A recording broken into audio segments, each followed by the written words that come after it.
High, welcome to my channel. এই যে বাল্বগুলো দেখছো, এগুলো মা মিশো থেকে অর্ডার করেছিল। আমি মায়ের কাছ থেকে দুটো চেয়ে নিয়েছি। চলো এই বাল্বগুলো আজকে রিপোর্ট করি। দুটো ফাটা কন্টেনার আমার কাছে ছিল।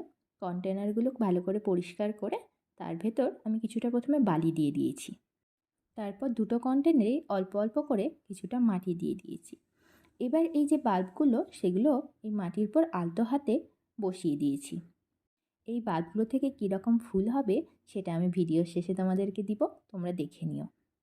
বাল্ব দুটোকে ভালো করে বসিয়ে আবার ওপর থেকে কিছুটা মাটি দিয়ে দিয়েছি এবং হাত দিয়ে মাটিগুলো সমানভাবে ছড়িয়ে দিয়েছি। এবার এই প্যাকেটটার সাথে যে কোকোপিটটা ছিল সেই কোকোপিটটা অল্প করে এই কন্টেনারের ওপরে ছিটিয়ে দিয়েছি। কন্টেনার দুটোতে ভালো করে জল দিয়ে দিয়েছি। নেক্সট কোনো ভিডিওতে গাছের আপডেট নিয়ে আসবো। Thank you for watching.